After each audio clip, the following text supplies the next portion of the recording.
መላከ ምሕረት ተስፋ ኃይሉ እባላለሁ። የደሃና ወረዳ ቤተ ክህነት ኃላፊ ነኝ።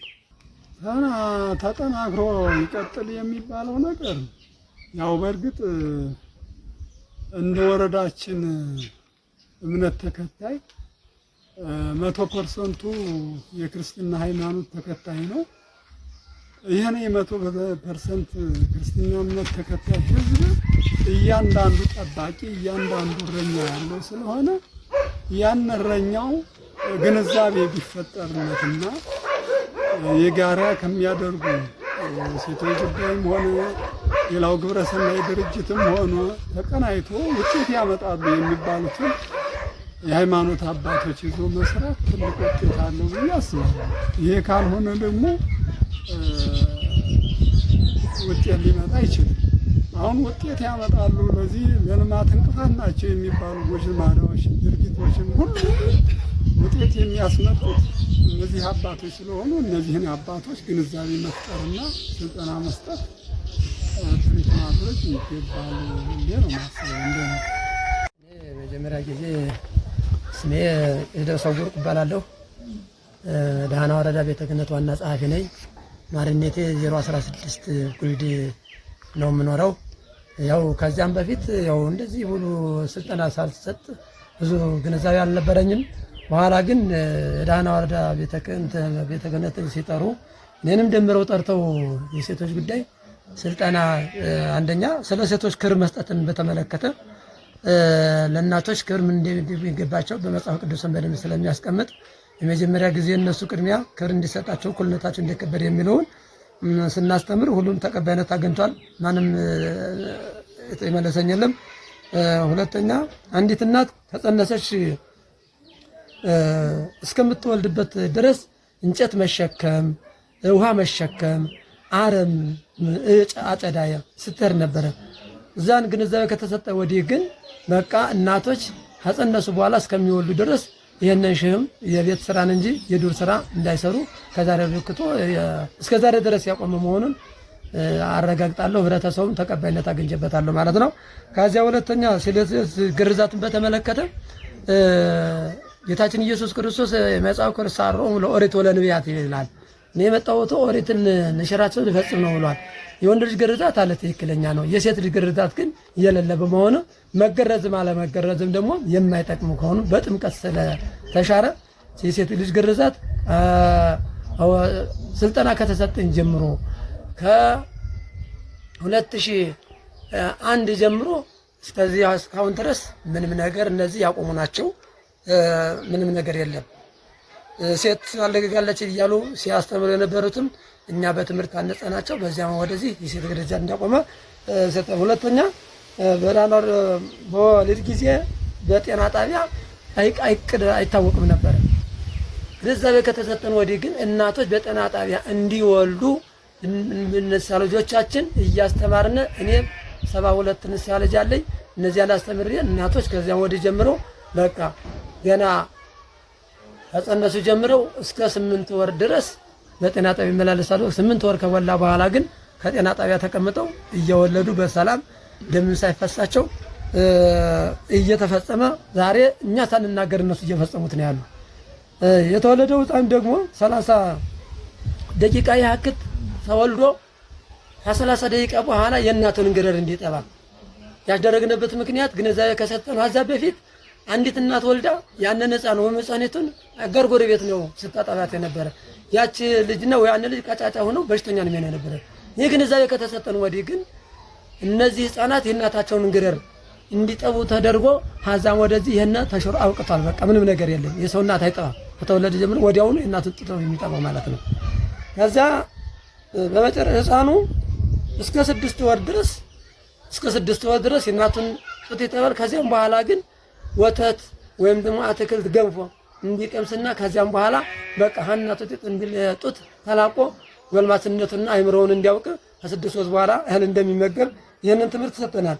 የሴት ልጅ ግርዛት እንዳይፈጸም ከወለደች በኋላ ሴቶች ሲገርዙ ነበር ወዲያውኑ ተቀምጣ ማለት ነው። እኛ ግን እነዚያን እናቶች በንስሐ አባት የሰው አካል እየቆረጣቸው የሰው አካል እየበጠሳቸው እያደማቸው እግዚአብሔር አምላክ አንዲት አካል እንኳን አትቁረጡ እያለ እያስቀመጠ ማለት ነው። እናንተ የሰው አካል እንዴት ትበጥሳላችሁ በመባል ከዚያም በኋላ አቁና እናቶች አቁመዋል። በማስተማር ነው ያቆምናቸው። እምቢ ብላ ነበር አንዲት እናት። ግን ያችን እናት እስከ ህግ ድረስ ሄደን በህግ ተይዛ ከዚያም በኋላ ውሳኔዋን አግኝታለች። ከዚያ ያላቻ ጋብቻን በተመለከተ አንዲት እናት ሁለት ልጅ አንዲት ትንሽቱ ልትድር ትልቂቱ ወልዳ ስታስመረምር በዚያን ሰዓት አስይዘናታል። ተይዛ በፖሊስ በቀበሌ ተቀጣለች። ሁለተኛዋ ግን ያጋር ጎረቤት ልጅ ይዘው ሂደው ይህች እናት ብለው አማጩን ተጋቢው ካህን የነበረ ዲያቆን የነበረ እንደገና ደግሞ አጋቢው ሶስቱን ልጇ ጋራ ወረዳ ፖሊስ ጣቢያ ሲጀ በደህና ወረዳ ፍርድ ቤት 6 ወር ተፈርዶባቸው ይህን አስፈጽመናል። በዚያ ወደዚህ ግን አቁሟል። ምንም ነገር የለም። እንደገናም ሊዳሩ ሲሉ ንስሐ አባት መጀመሪያ ያጫል፣ ያስመረምራል። ሳትመረመር ትዳራለች ብሎ የሚመጣ ካለ ግን እኛ ንስሐ አባትየውን 300 ብር ቀጥቻለሁ። አንድ ቦታ ማለት 300 ብር ቀጥቻለሁ። እኔ ሰበካ ጉባኤ ሆኜ ማለት ነው። ለምንድን ነው ሳትመረመር ያጋባው በማለት ማለት ነው። አዚያም በኋላ ሙሽራውንም 400 ብር ተቀጥቷል ማለት ነው ሳይመረመር። በዚያን ሰዓት ግን ያው ወደ እኔ ላይ ኮርፋ አደረጉ። ህብረተሰቡ ግን ተቀባይነት አግኝቷት በዚያ ወደዚህ ይሄን ነገር አቁሟል ማለት ነው። አሁን የምናጋባው ያላቻ ጋብቻን ያስቆምነው ለምንድን ነው? ጥላ አንሰጥም። የፍርድ ቤት የጤና ጣቢያ የተመረመረችበት የተመረመረበትን ወረቀት ካላመጣ ጥላ፣ ከበሮ፣ ቱልቱላ እንደገና ሀዳሱ ቡራኪ አይሰጥም። እዚህ አቁሞ አሁን ዛሬ ሁለንተናው ራሱን አውቆ ያላቻ ጋብቻ አቁሞ ሌላ አስገድዶ ማድፈር ነበር። አስገድዶ የደፈረን ሰው ከስሸ 4 ዓመት ይፈረድበታል ተብሎ ሲባል የሀገር ሽማግሌ ይዞ ያው ግን በትንሹ ነው የተፈረደበት እንጂ ቅጣት ብቻ ነው የተቀጣ እንጂ ወደ ፍርድ ቤት አልሄደም። በሽምግልና ቀርቷል። አዚያ ወደዚህ ግን እገሌን ያየ ተቀጣ ተብሎ በዚያን ሰዓት ያው አስገድዶ መድፈር ተከልክሏል። የለም በእኛ እንደገና ግግ ማውጣት ተጀምሮ ነበረ። ግግ ያወጣ ነበር። ያን ግግ የሚያወጣን ሰውዬ በንስሐ አባት አስተምረን የሰው አካል እንዴት ትፈለፍላለህ? አንተ ስትበላ ሰዎቹ በሽታ ላይ እየጣሉ ነው። ሁለተኛ የምትፈለፈልበቱ ግግ አንዲት ብረት ናት። ስንት በሽተኛ ነው ያለው? ስንት ባለጤና ነው ያለው? ሰዎችን ወደ በሽታ እያደረገ ነው። ለምን ሰው ትበደላለህ? የሰው ጥርስስ እግዚአብሔር አምላክ የሰጠውን አካል አጉድል አይልህም ብለን አስተምረ ነው ያነ ሰውዬ አሁን አቁሞ ሁሉም በቃ ምናልባት ቢመጣባቸው ወደ ሕክምና ነው የሚሄድ እንጂ ምንም ነገር የለም። ወንድ ልጅም አሁን እንትን መገረዝ የለም፣ መቤሳ መቆረጥ የለም። ወደ ጤና ጣቢያ ሄደው በጤና ጣቢያ ነው እየተገረዙ ህመማቸው ሳያማቸው ሁለንተናውን ጤናቸው ላግጠው ያሉበት ነው። እና እንጥል ማስቆረጥን በተመለከተ ደግሞ አሁንም ያንን ሰውዬ 2 ጊዜ ተቀጥተዋል፣ አስቀጥተነዋል። ያው ግን ህብረተሰቡ እንደገና በማስተማር ተመልሶ በዚህ በጤና ጣቢያ እየተመረመሩ ያን መድኃኒት እየተሰጣቸው በዚያ የሚጠቀሙ ብሏል። ከዛ በፊት ግን ወደ 4 ህፃናት ሞተዋል ያለ እውቀት ማለት ነው። ያለ ማስተማር ንስሐ አባት ያለ ማስተማር ካህን ያለ ማስተማር በአውደ ምሕረት ሰብስቦ ንስሐ ልጅን ባለ ማስተማር ወደ 4 ልጆች አመልጠውናል። አሁን ከ2005 ወደዚህ ግን አቁሟል። ምንም ነገር የለም። እነዚህን ነገሮች ያው እያስተማርነ በእግዚአብሔር ቸርነት ህዝቡን ተቀባይነት አግኝተን አሁን በሙሉ ለሙሉ ምርመራ የሚባል እኛ ሳናስተምረው ህብረተሰቡ ነው አልፎ የሚገኘው ማለት ነው። እና ያሉትን ትምህርት 124 ቤተክርስቲያን ነው የሚመራው።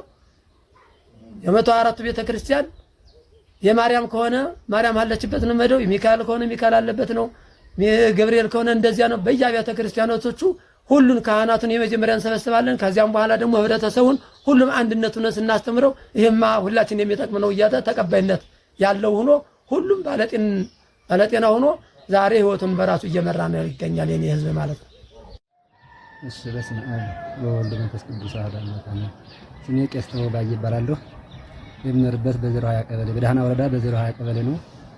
እንግዲህ ያው ያለ ጋብቻ ወይም ደግሞ ጎጅ ልማዳዊ ድርጅት በሚለው ሁኔታ ስልጠና ከተሰጠ 17 ዓመት በላይ አስቆጥሯል።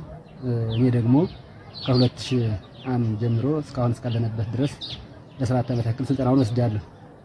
ስልጠናውን ደግሞ ሰደ መሰረት በደብሩ ወይም ደግሞ በቀበሌው ካሉት አስተዳደሮች ጋር ጣምራ ስራ በመስራት የሰራ ነው። እስካሁን እየሰራ ነው ያለነው። ካህናቱንም መጀመሪያ ቅድሚያ በማወያየት ርክበ ካህናት አድርጎ ህዝቡን ደግሞ በንስሐ አባትነትም ሆነ በጉባኤ በምናገኘው ማህበራዊ ሁኔታ ሁሉ ይህንን ትምህርት በመስጠት አጠቃላይ ያለ ዕድሜ ጋብቻ የሚያስከትለውን ተጽዕኖ ያለውን ችግር ገለጻ በማድረግ እያስተማርን ቆይተናል በቤተክርስቲያናችን።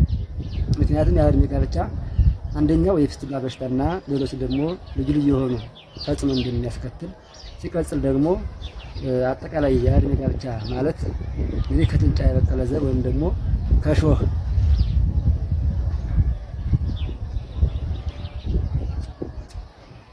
ከጭንጫ የበቀለ ዘር ወይም ደግሞ ከሾህ መካከል የበቀለ ዘር ማለት ነው።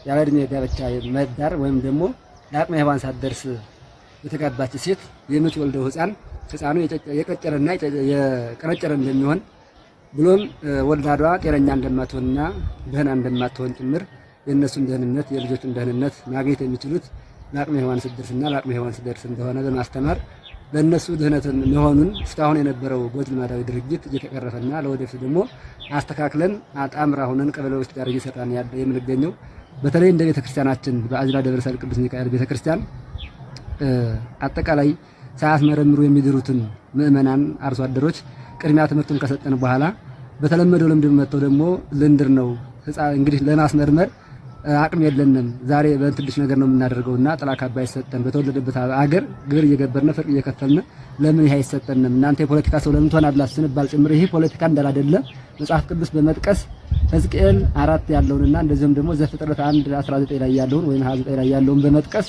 አጠቃላይ ይሄ ፖለቲካ እንዳላደለ ወንጌል እንደሆነ በቤተክርስቲያን ላይ የሚሰበክ በየጊዜው የሚሰበክ መሆኑን ድህነት የሚያሰጥ መሆኑን ለማህበረሰቡ በሚገባ ሁኔታ በመስበክ እስካሁን ድረስ ባለው ከነበረው ሁኔታ አሁን የተሻለ ውጤት እያመጣን ያለ መሆኑ ይታወቃል።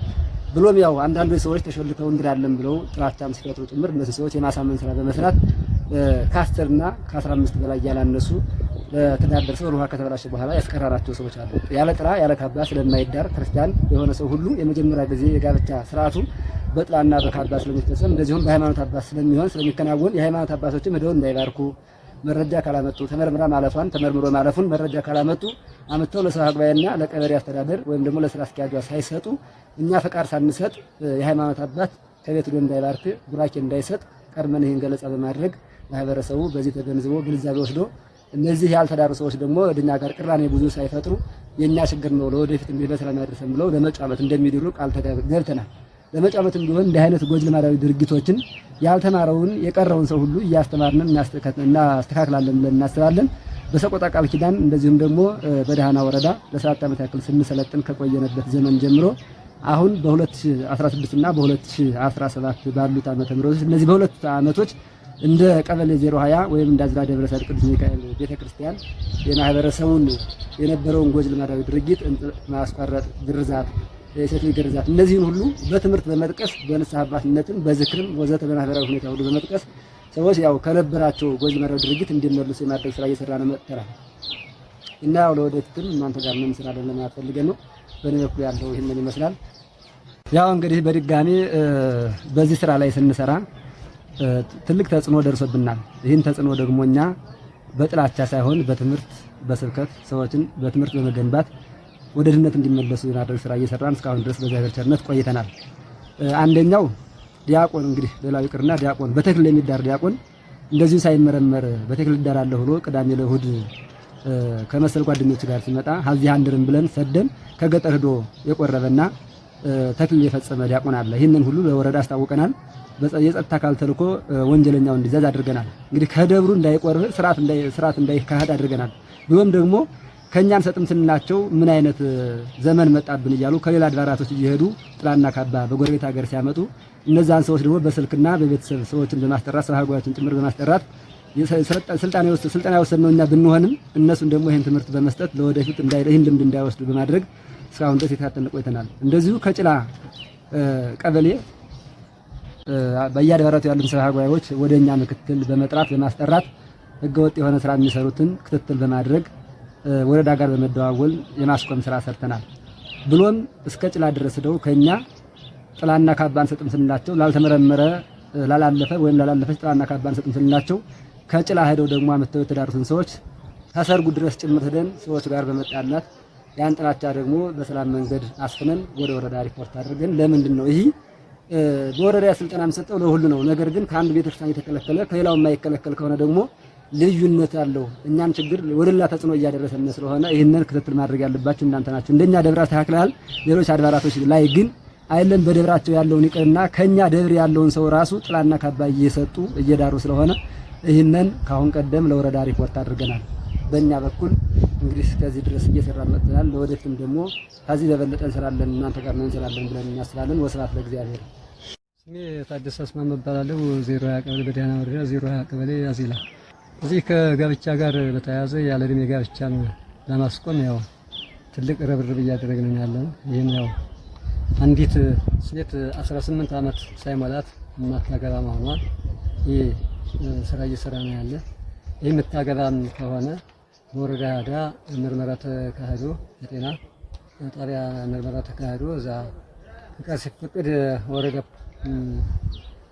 ፍትህ ደብዳቤ ይመጣል፣ ለቀበሌ ይመጣል። እዛም ለቤተ ክርስቲያን ለሰበካ ጉባኤዎች ይቀርባል። ያ ሲፈቅድ ሰበካ ጉባኤዎች ወይም የካህናት አባቶች ጋብቻውን ቡራኬ ይሰጣሉ። ለቤተ ክርስቲያን የሚፈለግ አልባሳት ለሰርጉ ለሙሽሮች የሚሰጠው ፍቃድ ይዘው ሲመጡ ነው። የተፈቀደላት ተጋቢ የተፈቀደለት ተጋቢ ያው አልባሳት ለሰርግ አልባሳት ለሙሽራ አልባሳት የሚሰጠው ፍቃድ ወረቀት ሲያመጡ ስለሆነ ይህን አላቀረቡ ለቤተ ክርስቲያንም በሃይማኖት መሪዎችም ጋብቻው አይፈጸምም አያስፈጽሙም ማለት ነው። ለውጡ እንግዲህ ግንዛቤ ለውጥ አለ። ለውጡ እንግዲህ አጠቃላይ እኔ ያለዕድሜ ጋብቻ ሲፈጸም ምን አይነት በወሊድ እንደሚቸገሩ ለሞት የሚደረጉ አካለ መጠናቸው ወይም አካላቸው የአካል ብቃት ሳይኖራቸው ሲቀቡ አደጋ ስለነበረ በአሁኑ ሰዓት ግን ይህን ተገንዝቦ ህብረተሰቡም አምኖ ኮሚቴውም ተናቦ ከሃይማኖት መሪዎች ጋር አንድ በመሆን ተናቦ እየሰራ ያለ መሆኑን የሚያመለክተው። እኛ ያው ድሮ የቀበሌው አመራር ተጋርተን ያለ ዕድሜ ጋብቻ እንዳትጋባ 18 ዓመት ያልሞላው እንዳይጋባ 18 ዓመት የሞላው ያን ሄደው ተመርምረው ህጋዊ ወረቀት ይዘው መጥተው ይዳራሉ። መሀል አለፈው ደግሞ ወረቀት ቢሰጡም አይዳሩም። ቤተ ክህነትን ዘርገው የሃይማኖት አባቶች እንዲዳሩ ነው የሚቀድም አይሰጣቸውም። አልባሳት ጥላ ምናምንም አይሰጣቸውም። ያው ግን እኛ ይሄን አረድ ጋብቻ እያስተማርን እንትን መቋረጥ ያው ይሄ ምንድነው ግርዘት ለግርዛት ይሄን እየተዋየነ ያው እየተመረመሩ እንዲዳሩ ነው የምናደርገው እንጂ እኛ ቄሶችም እዚያ ፈቃድ ካላመጡ የጋብቻ ስርዓታቸው አይሰጡም። እንደዚህ ነው ያደረግናል እና ባለነው ጎናችን ዛሬም ቀርታሉ እየተመረመሩ ነው ይዳሩት። ፈቃድ ያለመጣ ሰው እንኳንስ የቤተ ክህነቱ ተሰብስበው ሊሰጣቸው እኛም እነሱ በሚዳሩበት ሰርግም አንገባ አንሄድ። እንደዚህም የተደረገው ደግሞ ያው ትንሽ ነው ካረገዙ ማማጣ ይሆንላቸው የማማጣ አማቸው ይቀንሳል እየሞቱ በቃ ማማጣ ሲያቅታቸው ይሞታሉ።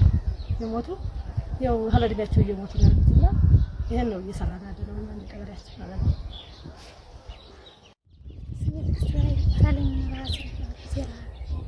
ሆስፒታል ሄደን እድሜ እንደደረሰና ለትዳር መብላት እንደሚችል ከተመረመርና በኋላ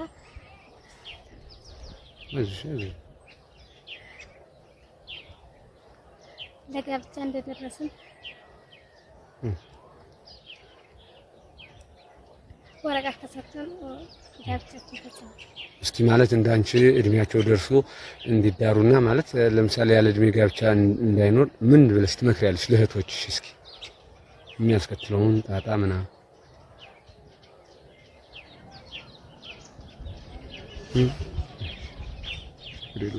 አመሰግናለሁ። መሰረት አምባቸው ይባላሉ። የደሃ ወረዳ ሴቶችና ህጻናት ማህበራዊ ጉዳይ ኃላፊ ነኝ። እንደሚታወቀው ዩኒሴፍ የህጻናት ጋብቻ ማስቆምና ሌሎች ጉዳይ ማድረግ ድርጊቶችን ከኛ ከጽሕፈታችን ጋር በመተባበር በወረዳችን ባሉ 27 ቀበሌዎች ሰፊ ስራ እየሰራ እንገኛለን በጋራ።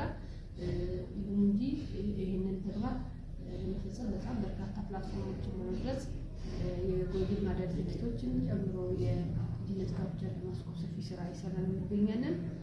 ከዛ ውስጥ የመጀመሪያው ከትምህርት ቤት ውጭ የሆኑ የልጃገረዶችን ማቋቋም ነው። የልጃገረዶች ክበባት በ27 ተቋቁመው የህይወት ክህሎት ስልጠና ያደርጋሉ በወንዶቻቸው። ከውይይት በኋላ ደግሞ ራሳቸውን ከጎጂ ልማዳዊ ድርጊትና ከጋብቻ እንዲጠብቁ ሌሎችንም እንዲያስተምሩ እንዲሁም ወደ ትምህርት ገበታቸው እንዲመለሱ ለማድረግ የተፈለገ አደረጃጀት ነው ወይም ክበብ ነው ማለት ነው። ከዛ በተጨማሪ የአወያዮች ወይም ደግሞ የማህበረሰብ አመቻቾች ውይይት አለ። እሱም በእድሜ ካታጎሪ በ4 አይነት ታይፕ ወጣቶች፣ ጎልማሶች፣ ሴቶች፣ ወንዶች ተብሎ በ4 አይነት ቡድን እነሱ ተደራጅተው ውይይታቸውን ያደርጋሉ። እነሱ የልጅነት ጋብቻንና ሌሎች ጎጂ ልማዳዊ ድርጊቶችን በርዕሳቸው ይወያያሉ፣ ይከላከላሉ፣ ለሌላው ማህበረሰብ ያስተምራሉ ማለት ነው። ሌላኛው አደረጃጀት የቀበሌ የጎጂ ልማዳዊ ድርጊት አስወጋጅ ጥምረት ኮሚቴው ነው። እሱ ደግሞ ሃይማኖት አባቶችን፣ የቀበሌ አመራሮችን፣ ኤክስቴንሽኖችን፣ የጣቢያ ኃላፊዎችን፣ ሊቀመንበርና ስራ አስኪያጅን ያካተተ ነው። እነዚህም በጣም ዘርፈ ብዙ የሚባል ተግባራትን ይከውናሉ። በተለይ የልጅነት ጋብቻ ከመከላከል አኳያ ግንዛቤ እስከ መፍጠር ጀምሮ ክትትል አድርጎ የእድሜ ምርመራ እንዲያደርጉ በማላክ ደረጃ ሰፊ ሚናን የሚጫወቱ የቀበሌ መዋቅሮቻችን ናቸው። ከዛ ውስጥ ትልቁ ድርሻ ያለው የሃይማኖት አባቶች ናቸው ማለት ነው። ምክንያቱም እንደሚታወቀው እንደኛ አካባቢ ደግሞ በስፋት ያለን እምነት አንድ ስለሆነ ኦርቶዶክስነት ነው። ኦርቶዶክስነት ደግሞ ጋብቻን እንዲባርኩላቸው፣ ካባ እንዲሰጧቸው፣ ጸሎት እንዲያደርጉላቸው፣ ጥላ እንዲሰጧቸው ከእምነት አባቶች ጋር ያላቸው ቅርርብነት በጣም ከፍተኛ ስለሆነ እኛም በዋናነት በጣም ትልቅ ቦታ ሰጥተን ነው የምናሰለጥናቸው። ሃይማኖት አባቶችም እነሱ በጣም ሰፊ ስራን እየሰሩ ይገኛሉ ማለት ነው። እኛም ካሰለጠናቸው ከምናሰለጥናቸው ከምናደራጃቸው የተለያዩ አደረጃጀቶች በጣም የተሻለ ሆኖ ያገኘነው የእምነት አባቶች ነው። ምክንያቱም እነሱ ያልጸለዩበት እነሱ ያልባረኩት ጋብቻ የለም አይኖርምም። ስለዚህ በዚህ ካባ አንሰጥም። የታለ የእድሜ ምርመራ ያደርጋችሁ የተቀበላችሁት የሰርቲፊኬት የታለ ከሆስፒታል እድሜያቸው ከ18 ዓመት በላይ ነው ጋብቻ ተፈቅዶላችሁ የሚል ደብዳቤ መያዛቸውን በማረጋገጥ ጥላ መስጠት፣ ካባ መስጠት፣ ጸሎት ማድረግ ችለዋል ማለት ነው። እነዚህም በጣም ሞጋች የሆኑ ብዙ የሃይማኖት አባቶች ይፈጥረናል። ስለዚህ ይሄ ትምህርት ለሌላውም ያስተምራል። የሃይማኖት አባቶች እንደኛ ቢያሰለጥኗቸው አቅርበው ቢያሰሯቸው ምርጥ ተሞክሮ ይሆናል። ይህን ጋብቻ መከላከል እንችላለን በጋራ በሚል ይዘናል ማለት ነው። በአጠቃላይ በወረዳችን ከዚህ አኳያ ከዚህ ፕሮግራም አኳያ ሰፊ ስራ ተሰርቷል። በርካታ ተጋቢዎች ለምርመራ መጥተዋል። በዚህ 3 ዓመት ብናየው ከ375 በላይ የእድሜ ምርመራ አድርገዋል። የእድሜ ምርመራ አድርገው ጋብቻቸው የተፈቀደላቸው ጋብቻ ፈጽመዋል። ጋብቻቸው የተሰረዘባቸው ወይም እድሜያቸው ያልሞላ ደግሞ በቀበሌ መዋቅሩ በክበባት እንዲሁም በጽሕፈት ቤት ባለሙያዎቻችን ምደባ በመስጠት ክትትል እያደረግን ጋብቻውን ማቋረጥ ችለናል ማለት ነው። ስለዚህ ሰፊ ስራ እየተሰራ ያለ መሆኑና የእምነት አባቶች ግን በጣም ቁልፍ የሆኑ በተለይ የልጅነት ጋብቻን ለመከላከል በጣም ቁልፍ የሆኑ